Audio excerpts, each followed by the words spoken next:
গোটা মধ্যপ্রাচ্যের আকাশ সীমায় এ যেন প্রলয়ঙ্কারী ঝড়ের সংকেত।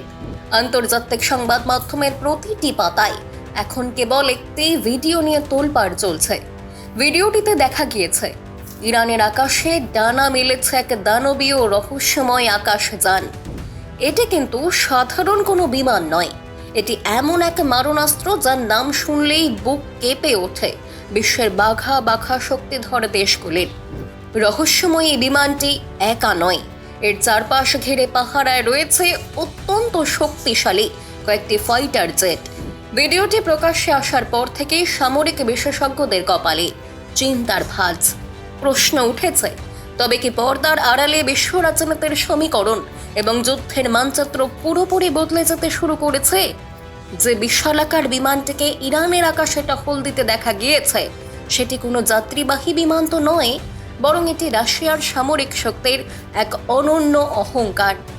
সামরিক বিশ্লেষকরা দাবি করছেন এটি রাশিয়ার তৈরি অত্যন্ত শক্তিশালী এবং কৌশলগত বোমারু বিমান Tu-160, যাকে সামরিক দুনিয়ায় বলা হয় হোয়াইট সোয়ান বা শ্বেত হংস। যদিও ইরান বা রাশিয়া কেউই এখনও এই বিষয়ে কোনো আনুষ্ঠানিক ঘোষণা দেয়নি, কিন্তু ভ্লাদিমির পুতিনের রণকৌশল যারা বোঝেন তারা জানেন যে এই রহস্যময় নীরবতাই আসলে সবচেয়ে বড় বিপদের সংকেত। পুতিন কখনোই ঢাক ঢোল পিটিয়ে নিজের শক্তির প্রদর্শন করেন না, বরং তিনি যখন কোনো চাল দেন তখন প্রতিপক্ষের সব হিসেব নিকেশ মুহূর্তেই উলট পালট হয়ে যায়। এখন প্রশ্ন হলো, কেন এই বিমানটিকে ঘিরে এত আতঙ্ক? কেন আমেরিকা থেকে শুরু করে ইউরোপের সব গোয়েন্দা সংস্থা এখন নির্ঘুমে রাত কাটাচ্ছে? উত্তর লুকিয়ে আছে এই বিমানের ভয়াবহ সক্ষমতার মাঝেই। Tu-160 কোনো সাধারণ বোমারু নয়, এটি বিশ্বের ইতিহাসে নির্মিত সর্ববৃহৎ এবং দ্রুতগামী সুপারসনিক বিমান। এর ডিজাইন এবং গঠন শৈলী এতটাই উন্নত যে এটি রাডারের চোখে ধুলো দিতেও সক্ষম।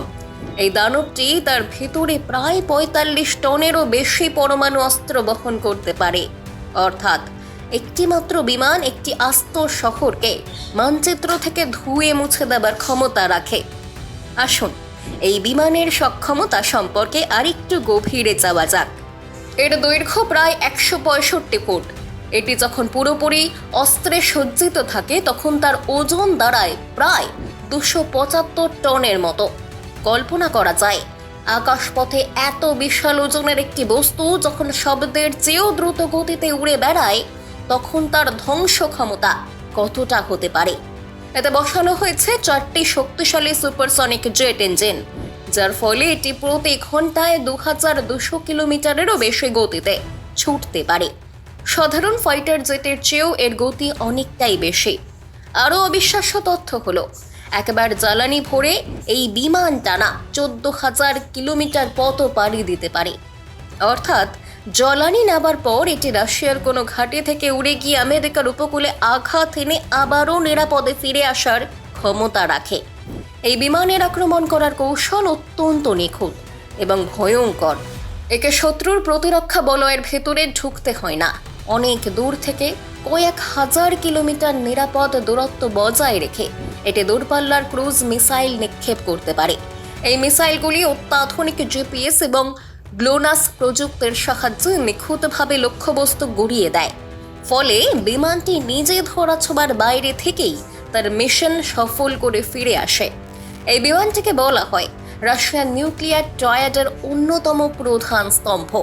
কিন্তু আসল রহস্যটা এখানে নয়, রহস্য হলো টাইমিং নিয়ে। কেন ঠিক এই সময়ে ইরানের আকাশে এই বিমানের দেখা মিলল? আমরা জানি বর্তমানে মধ্যপ্রাচ্যে চরম উত্তেজনা বিরাজ করছে। একদিকে ইসরায়েল হামাস যুদ্ধ, অন্যদিকে লোহিত সাগরের হুতি বিদ্রোহীদের তাণ্ডব। সব মিলিয়ে অঞ্চলটি এক জ্বলন্ত আগ্নেয়গিরির ওপর দাঁড়িয়ে রয়েছে। এমন পরিস্থিতিতে ইরানের আকাশে রাশিয়ার স্ট্র্যাটেজিক বোমারু বিমানের উপস্থিতি সরাসরি ওয়াশিংটনকে একটি কঠোর বার্তা দেয়। বার্তাটি হলো, ইরান এখন তার আন্তর্জাতিক রাজনীতিতে একাকী কোনো দেশ নয়। তেহরানের পেছনে এখন ক্রেমলিনের সরাসরি সমর্থন এবং সামরিক ছায়া রয়েছে। সামরিক বিশ্লেষকদের মতে রাশিয়া এবং ইরানের মধ্যে সাম্প্রতিক বছরগুলিতে প্রতিরক্ষা সম্পর্ক এক অনন্য উচ্চতায় পৌঁছেছে। ইউক্রেন যুদ্ধে ইরানের ড্রোন প্রযুক্তির ব্যবহার রাশিয়াকে যেমন সাহায্য করেছে, বিনিময়ে রাশিয়াও ইরানকে তাদের সর্বাধুনিক যুদ্ধ বিমান, আকাশ প্রতিরক্ষা ব্যবস্থা দিয়ে শক্তিশালী করেছে। ইরানের আকাশে TU-160 এই উপস্থিতি প্রমাণ করে যে দুই দেশের সামরিক সম্পর্ক এখন কেবল আলোচনার টেবিলে সীমাবদ্ধ নেই, বরং তা বাস্তবেও প্রয়োগ করা হয়েছে। আশ্চর্যের বিষয় হলো, এত বড় একটি ঘটনা ঘটে যাবার পরেও পেন্টাগন বা তেল আবিব থেকে কোনো জোরালো প্রতিবাদ আসেনি। কেন তারা এই বিমানটিকে থামানোর বা বাধা দেবার সাহস দেখাচ্ছে না? কারণটা স্পষ্ট, সবাই জানে পুতিনের রাশিয়ার সঙ্গে সরাসরি সংঘাত মানেই তৃতীয় বিশ্বযুদ্ধের আমন্ত্রণ জানানো। রাশিয়ার এই ফাইটার ওয়ান যদি সত্যি ইরানের কোনো ঘাঁটিতে স্থায়ীভাবে মোতায়েন করা হয়, তবে গোটা মধ্যপ্রাচ্যের সামরিক ভারসাম্য চিরতরে বদলে যাবে। তখন এই অঞ্চলের আকাশসীমায় আমেরিকার আধিপত্য প্রশ্নবিদ্ধ হয়ে পড়বে। ভিডিওটিতে দেখা ফাইটার জেটগুলির নিরাপত্তা বেষ্টনী ইঙ্গিত দেয় যে এর ভেতরে অত্যন্ত উচ্চপদস্থ কোনো সামরিক কর্মকর্তা বা কোনো অত্যন্ত গোপনীয় প্রযুক্তি ইরানকে হস্তান্তরের কাজে চলছিল।